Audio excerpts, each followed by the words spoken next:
Hey, John. Hey, Eric. Happy Tuesday. Yes, a day early. Day early. I was gonna say, does that mean $1 long? If it's not a day late and $1 short, it's a day early and $1 long. I don't know. A day early and $2. Oh, yeah. I don't know. Who knows? Well, hey, how's this week treated you? So, my boy and I have been home alone. I don't know if I mentioned, but my wife and my middle daughter took a vacation and have been gone and enjoying themselves. And so it's been just me and the boy home alone. There's nothing wrong with that. Sounds pretty cool.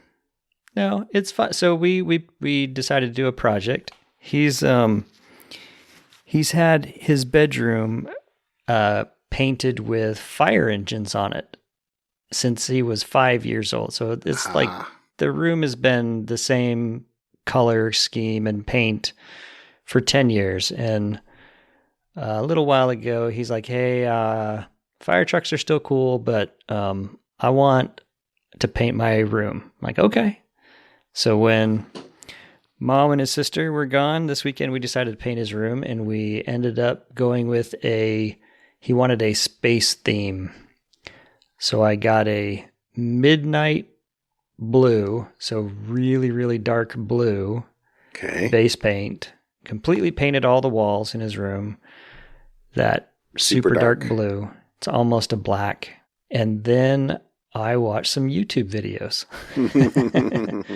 because he wanted a nebula. He wanted a space theme on the wall. He wanted a nebula on the wall. So I watched a few different videos on how to paint things, and we went with one that looks kind of more like abstract art as opposed to a hand painted one. And then we used little tiny paintbrushes to dot little stars all around. I put a picture in the chat. That's totally cool. And I'll probably the chapter put one, on the chapter art so you can see it. It's he likes it. He thought it was pretty cool. So that's I really think cool. it turned out. Yeah, I think it turned out pretty good. We got sample paint. Sample paints are great. You get the official looking paint, but in just a very small size, and we did some color matching, and so it's kind of like a blue to a purple fade from one side to the other, and we just kind of did some just quick roller, so the dark color. That's really cool. Comes That's really through. Cool. He likes it. So now he has gone from fire trucks to space. Well, let me just tell you, I'm not sure you can outgrow fire trucks, but you can't outgrow space. No. At least I have not outgrown space yet. Yeah. I'm a number of years off from outgrowing space myself. So that's cool. That's awesome. I can't help but think of the real estate agent that comes in and goes, okay, well, this is not neutral. Yeah, exactly. Although we have pretty much given our kids free rein to paint whatever they want on their walls. We figured, hey, if we're going to be here and they have to live in this room, we'll have some fun with it. So we've painted all sorts of things on the kids' walls over the years, and this is just the next rev of painting the walls something. So the walls of Eric's house are many layered. Yes. The like rooms ogres. are probably significantly smaller square footage now, just by volume. That's funny. Yeah. That's cool. That's some good father-son bonding time too. Yeah, it was great fun. And then we ate horrible food. He has his lunch hour from 11 to 12 every day. So we've, the last week we've gone out to fast food pretty much every day for lunch. And have you made any dinners? No, but we haven't done fast food. We've gone to, there's this Thai food place we really love in Sherwood. Oh, okay. And so we've got takeout from there twice. Okay. And we got pizza last night and had leftover pizza tonight. So Yeah, I'm seeing as I did the $12 Papa Murphy's pizza for dinner tonight. I'm not one to throw stones. Yeah. But Mom needs to come home and remind us of what a vegetable looks like. So I should do better at that myself. We have them all. The carrots and broccoli and whatnot is in the fridge. I just need to get it out and eat it. Exactly. Well, I ate a lot of carrots so at some point in time in the last week, you and I went to that place that has the good hummus. Hero House. And so I like eating that with carrots. So I ate a lot of carrots for the next 2 days as I ate that hummus. That was really good. Yeah. That was really good. But yeah, I resemble that remark because when I take the boys camping sometimes, it's if I'm not prepared, because if I'm well prepared, then I'll plan meals and the meals will have vegetables and that will be fine. But I've done a couple of trips that were kind of spur of the moment and like no planning, no packing. And we just go and we'll just go to the grocery store and just get some stuff while we're there. That tends to involve a lot more junk food and be kind of sort of nauseated after a couple of days of that. So yeah, you'd think I'd learn too, but so far that has not been proven to be true. No. Let's see. So I gotta say, my weekend was all bees, pretty much. Did I do something other than bee stuff? I'm trying to think, and I don't think that I did. I mean, just a little social stuff, kind of hanging around a little bit, and playing some games and stuff like that. But yeah, it was mostly. I had that guy with the bee quarter come over on Saturday to try. Did you get it all set up? Half, as in one of the two seems to be working, but it's kind of tenuous and marginal. And then the other one, the one that we were actually working with most, once I put it out at the bees, it's kind of, it's at its limit for the signal strength that he's evidently programmed in, which evidently he could flash it with some different settings. And I think I'm going to have that happen because one of the values that it will send up to, where's he sending? It's to ThingSpeak. One of the values that is sent up is the signal to noise ratio. And it's at, he's like 8 would be a good value. And mine's currently sitting at -1. I'm going to go with that's bad. Yeah. He's like, I've seen it as low as -3 and it still kind of worked. And I'm like, okay, well, one of them is working kind of. So I'm treating that as a bit of a win so far. It's just, everything's a journey, but I still need to. Just today, he posted in Slack what the values, so it can send 8, it sends 8 values up to ThingSpeak. And he just posted in Slack what the values actually were. Like I had tried to find what they were. And anyway, so actually, and I'm not even looking at it. So, but 1 is the temperature, 2 is the humidity, 3 is the weight, 4 and 5 were reserved, I think, for external temperature and humidity. And then the higher values were mostly diagnostics, like this signal to noise ratio and stuff like that. But so I have to put those in, and then I can give you a link to a public key or a public view of the data that maybe I'll throw in the mostly security Slack. Okay, but that'd be cool. I still have to calibrate the weight. So evidently the weight is the sort of thing that each sensor is a little bit different. Yeah. So I think what I need to do is I have to go and, I hope I don't have to do it's totally empty because then I'll have to take it out from underneath the hive. But what I was going to do is I was going to take out 2 10-pound weights and then kind of force a reading, put on a 10-pound weight, force a reading, put on a 20-pound, put the second 10-pound weight on, force a reading, and then maybe do that twice so that you can see what the values are, and then I know what the deltas are, and I think with that you can adjust. anyway, he suggested that I basically tear it with a known weight. So I don't know quite. I don't know how that gets you to 0, though. You're looking at me as if that's... I'm confused as to how, because in theory, it will have some number, then that will be some number plus 10, and then the next one will be some number plus 20. I don't know how you decide where the 0 is on n. I think 0 is 0, but maybe I'm wrong. I don't think I'm trying to find 0. I think I'm trying to find what 32,768 is to 34,653.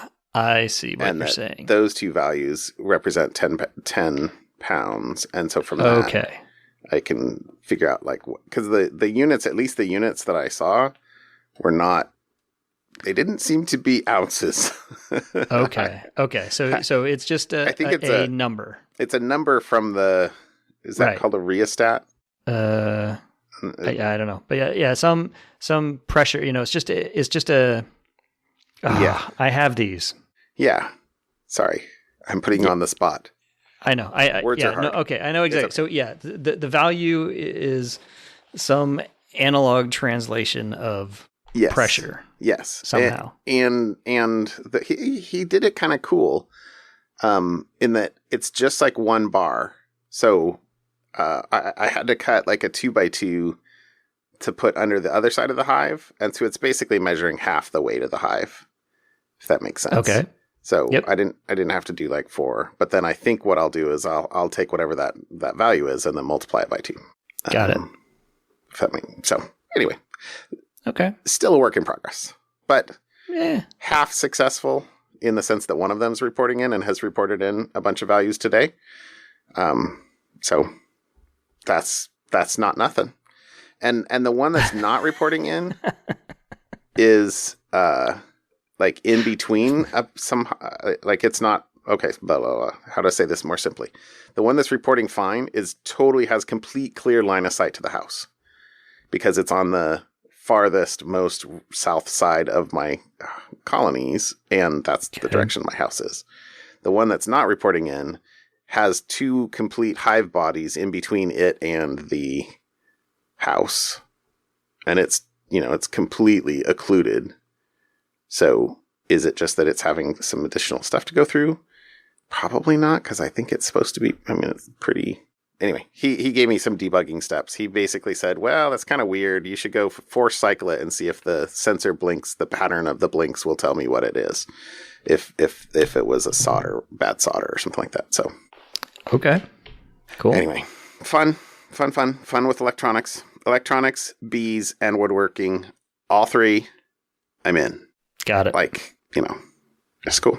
So, anyway, I also spent a bunch of time on Sunday messing with my bees, and I'm using that new Snellgrove board, and I combined 2 of basically one of the hives I tried to rescue last week, I don't think was going to work. And so I combined my super weak hive with that, or I started the combination. I'll know this next weekend whether that was successful. So whatever, working on it. I'm going to get me some honey this year though. It's my plan. Anyway, we'll see. Messing with my bees, going to get me some honey. Springtime is bee time. It's awesome. It's awesome. It's fun. It's ridiculous how much fun I have with these things. It's bizarre. It's a little weird.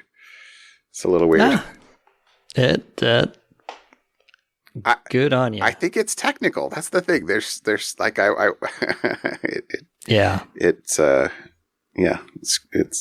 anyway, it's fun. All right. How about some security? Okay. What'd you bring me to this week? I did not bring any follow-up. However, I did. So the article you brought, I saw as well, but the one that I thought was interesting was a malware gang uses website contact forms for distribution. So, most websites have a contact us form. Yeah. Right. And that's clever because now they don't have to actually give somebody an email address that can get spam. Yeah, totally. Well, of course, there are cybercrime operations. They are not awesome about how that contact form actually works. Yeah. I haven't read this article, so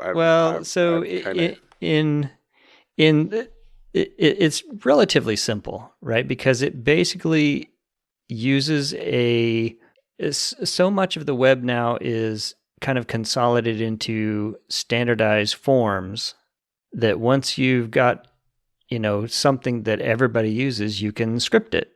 So threat actors are using these automated scripts.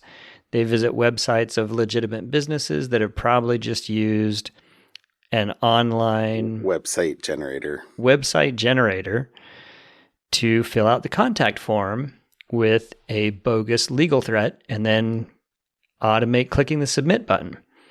And so, for example, the automation will fill out the form and say, hey, my name is so-and-so. I'm a certified photographer.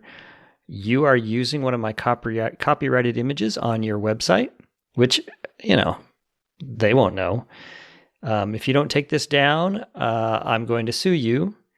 If you don't believe me, click here and download the evidence of my original image from this, of course, not real website, but it's a Google Sites, download a Google download URL and threaten to, you got to remove it. So, and then it's essentially phishing, right? Yeah. Where, I'm the person who's monitoring this, website contact, and I get it. It says, oh, hey, you're doing illegal stuff. Click here to download the thing for proof. They download it. It installs malware on the device, and now they're, they basically phished the company. And at that point, they can deploy ransomware or whatever they want inside those. Or one of those zero-click, Chromium defects. Yep. Yeah. So it's not a long article, but it's just no matter what you do, someone will go, hey, I think I might be able to scam somebody. Well, it's asymmetry, right? How long does it take to write a script versus how much money can you make, extortion or malware. Especially if you write the script once and there are hundreds of thousands of, websites you can just crawl looking for that specific form, populate it with the same thing. It's exactly a little bit more targeted than spam, than just raw spam or raw, what's it? It's more of a spear phishing attack as opposed to a just throw it over the wall. What's the word I'm looking for? Spray and pray. Yeah, I thought there was a word for that. Like the spear phishing is going after someone specifically with a very targeted attack. So it's somewhere between the spray and pray and a spear phishing attack. Yeah, maybe personalized. Sorry. If you have the specific word, if you have one, I'm not sure what it is. Can't. But very much personalized. Yeah. If this is, I don't know, the form letter, right? They know the website they scraped. They know a little bit about it. Yeah, and these are probably websites that are, if you're using that, you probably don't have a big security operations team. You probably don't have a big email scanning, service that you're running yourselves. You're probably the one person who gets that email, gets the admin, gets, just kind of the collector. You wear many hats, and someone throws some legalese around and threatens to sue you, and you're like, we're barely making it as it is. Yeah. You are a prime target for potentially clicking and downloading something. Well, you know what? In the interest of publicly shaming myself, I clicked on a phishing link the other day. I totally did. And text message one? It was a SMS smishing. Yeah. And it was totally one of those, I was expecting a package. I got a text that said, your package has been delayed. Click here for... Of course. Whatever. And I remember as I was clicking, because it said USPS, and I was like, oh, that's kind of strange. Why would they be sending it through the normal postal service? I would just, not that it could have said UPS, and I might not have thought about it at all. But I didn't notice that it wasn't from, the actual site fast enough. I mean, as soon as I clicked it, I was like, wow, it's one of those, like, the muscle. And, anyone can do it. And I got another one of them today that I was like, you people. I gotta find it. Somehow I got 3 text messages in a row to my phone number, but one addressed to my wife and one addressed to each of my daughters.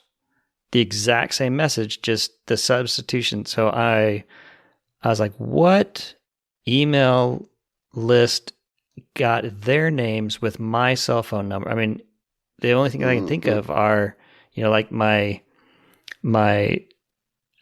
wireless phone bill, that has all their names on it. Mm-hmm.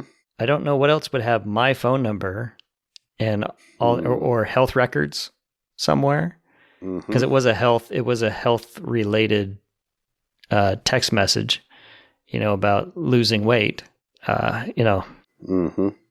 and it was the same URL for each of them, like the exact same URL, or just the same like domain. Nope. The exact, let me double check. I'm pretty sure it was the exact same URL. Although I usually delete those. Let me see.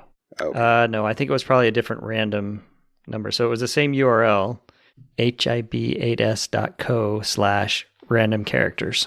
Yeah. Mine was w2fsn.info.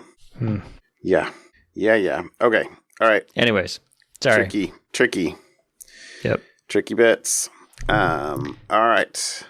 So my top, I have 2 links, really kind of one topic, I'd say, and honestly a bit of follow up to, but there were 2 links I saw today about a little bit more about the proxy logon vulnerabilities, the Exchange vulnerabilities from, was that a month ago or so?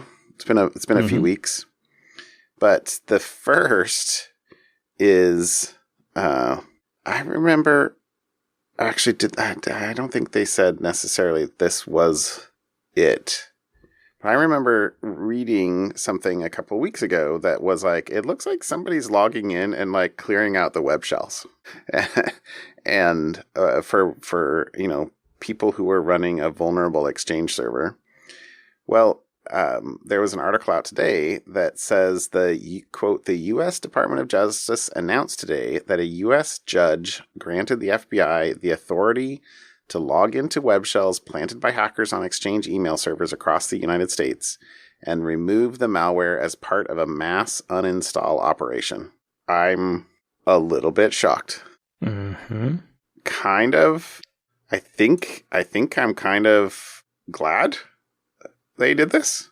Like, I was, in fact, the last time we talked about this, I think I had made some comment about, oh my gosh, the outcome of this is going to be terrible.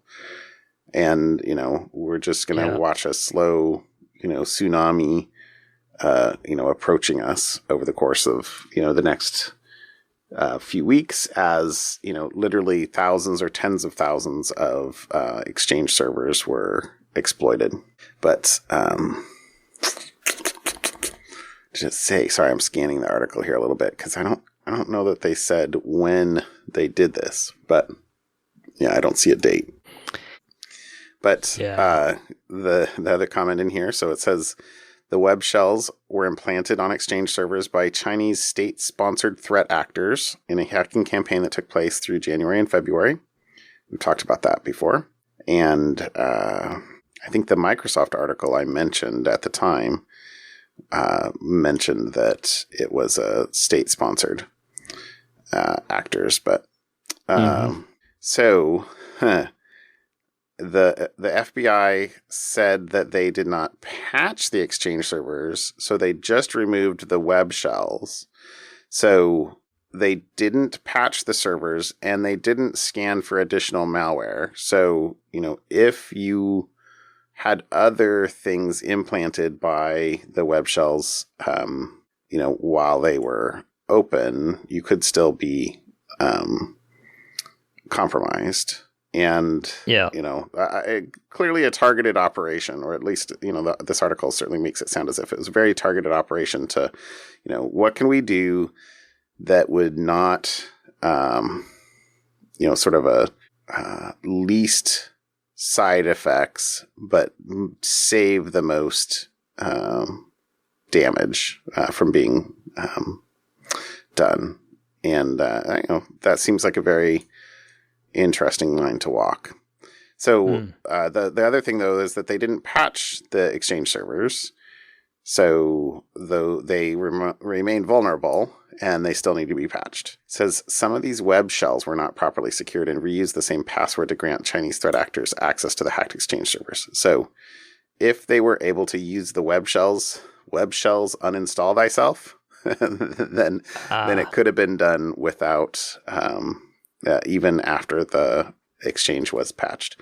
I'm well into rampant speculation land, so maybe I should get out of that. But it's so fun. I know. Speculation is awesome. So anyway, so the last thing that I pulled out of here is that the Bureau is now in the process of notifying all companies where they intervened to remove web shells during its recent operation. So they did not have a number. In fact, they specifically said in here the FBI refused to comment about how many companies they did this to.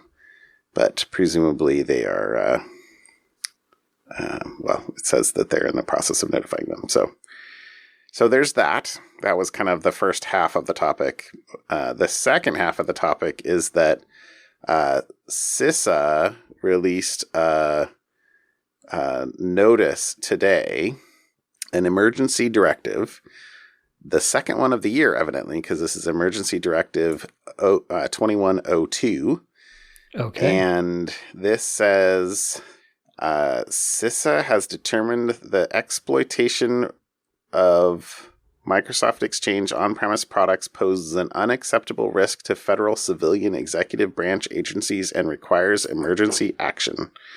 This determination is based on the current exploitation of these vulnerabilities in the wild, the likelihood of the vulnerabilities being exploited, the prevalence of the affected software in the federal enterprise, the high potential for a compromise of agency information systems, and the potential impact of a successful compromise.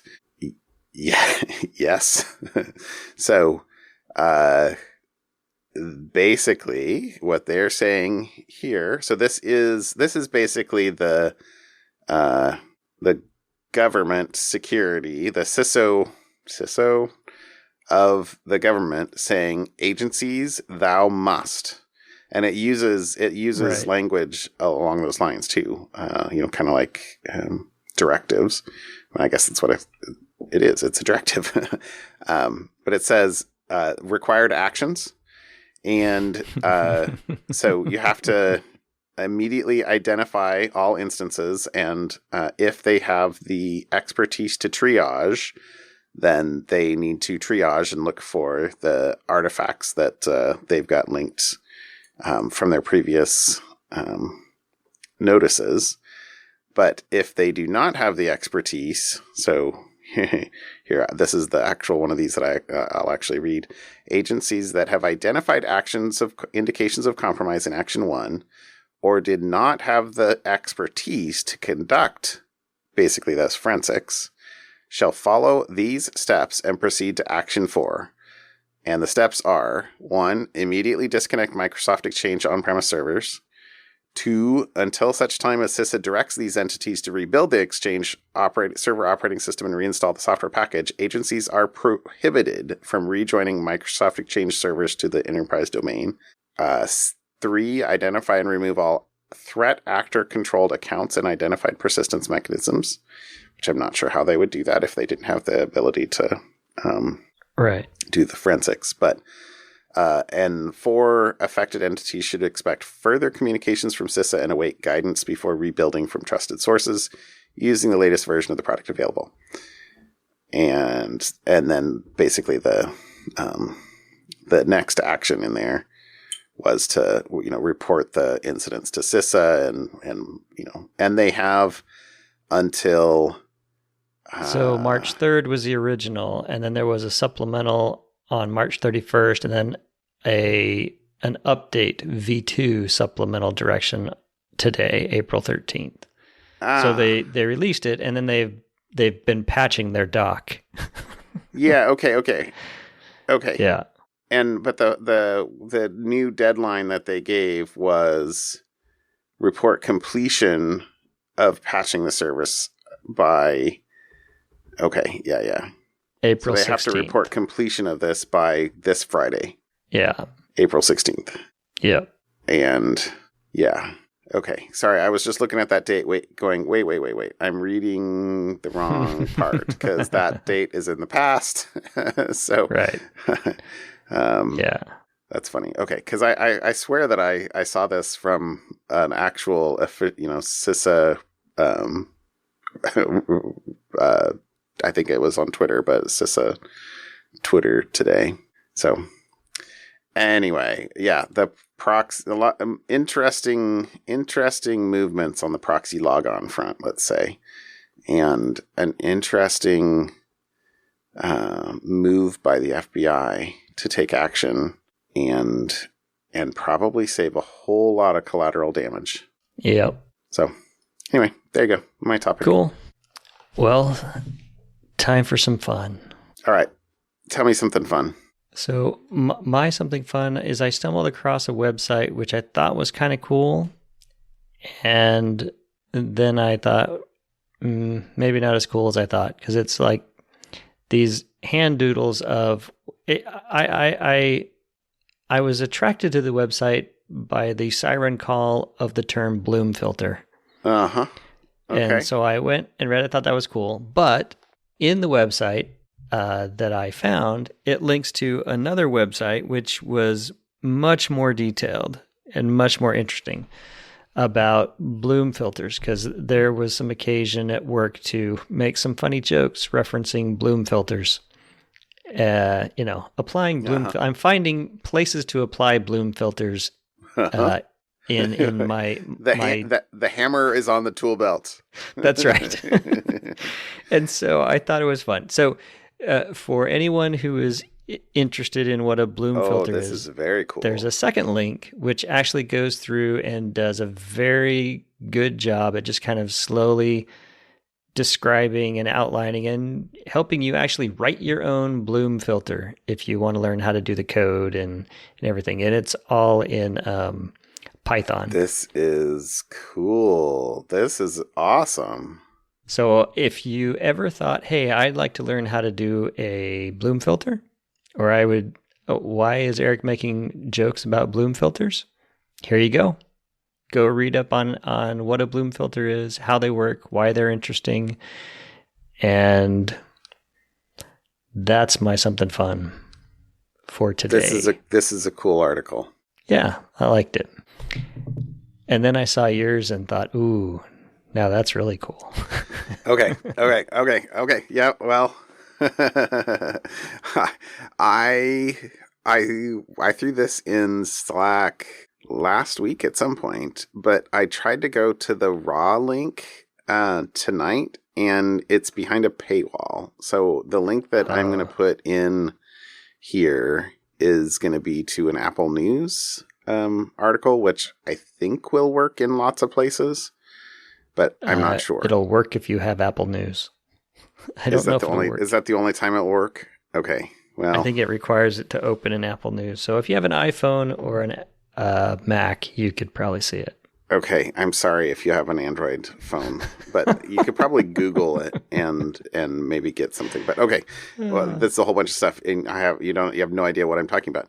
Okay, this is a Popular Mechanics article that says this nuclear reaction just made fusion viable by 2030. Seriously. So, the Jon commentary is Really? Like fusion? And, that is, by the way, less than 9 years from now. So I'm not sure that I believe that.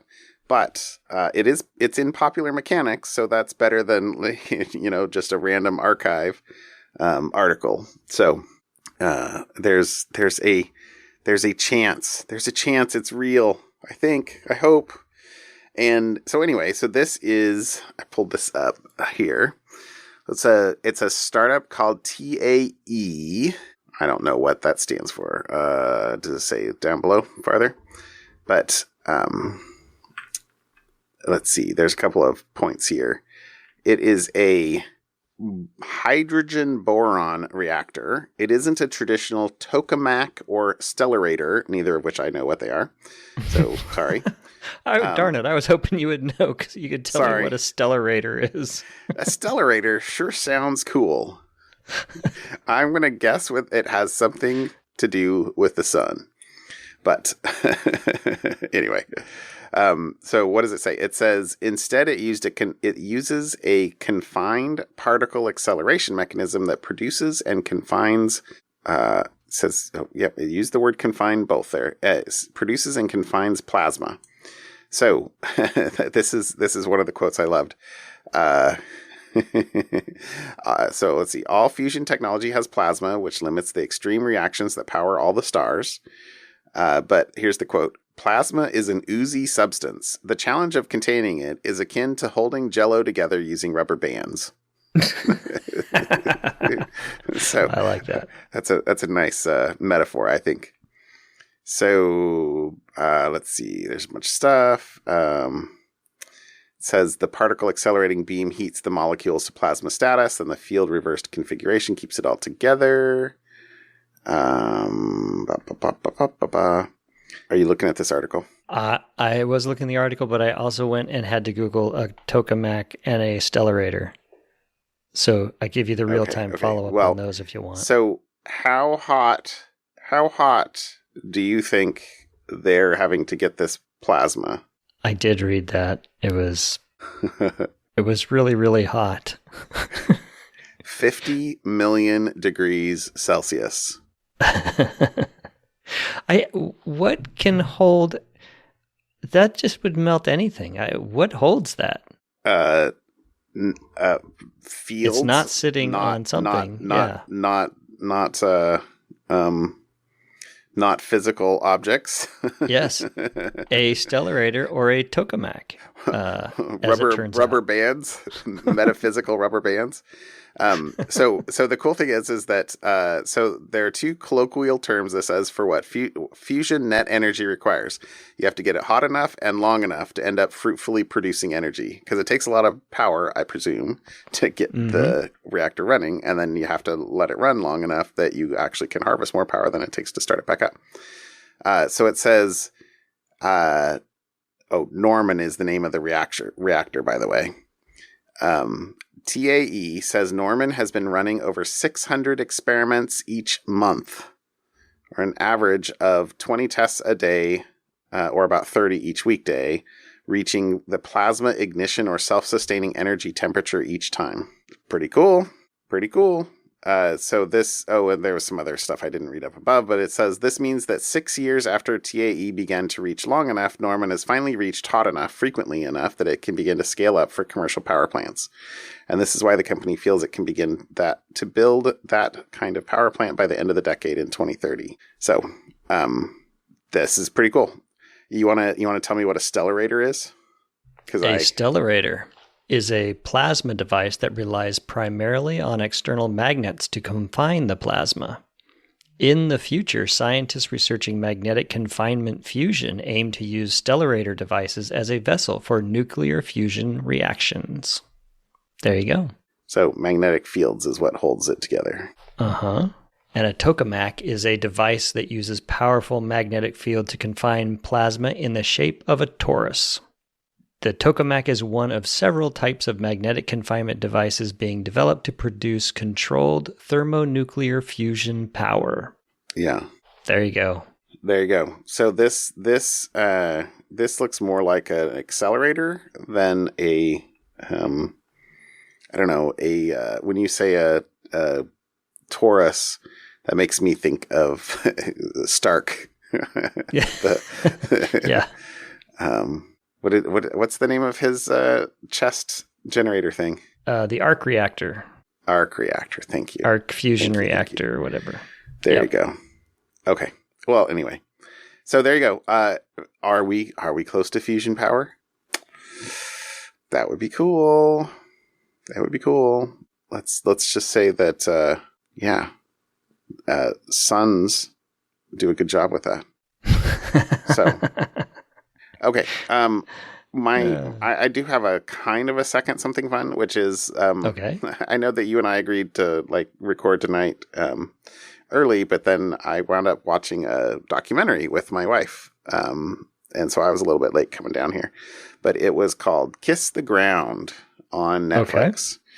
Okay. And it's about regenerative farming. So how to solve or mitigate our ecological crisis by taking better care of the planet and not practicing the farming and animal raising practices that are really terrible.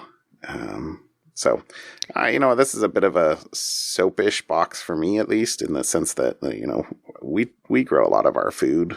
We grow a lot of our meat, not everything, but, one of our family, at least, has been on the, we are kind of horrified by the way that, chickens are raised in, the mass farming and pigs. And that doesn't mean that I never eat the meat, but, we like to do what we can.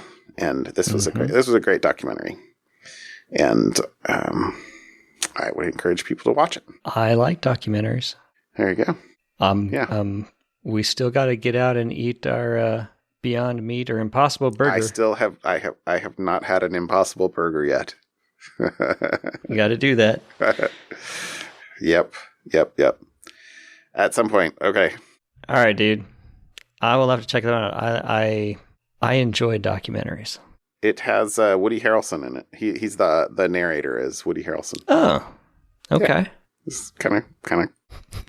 As soon as the voice came on, my wife was like, "Hey, that's Woody Harrelson." I'm like, "Yeah, I think you're right." Anyway, but it was good. All right, good stuff. All right, have a good evening. Yep, I will talk to you later. Talk to you later. Bye. Bye.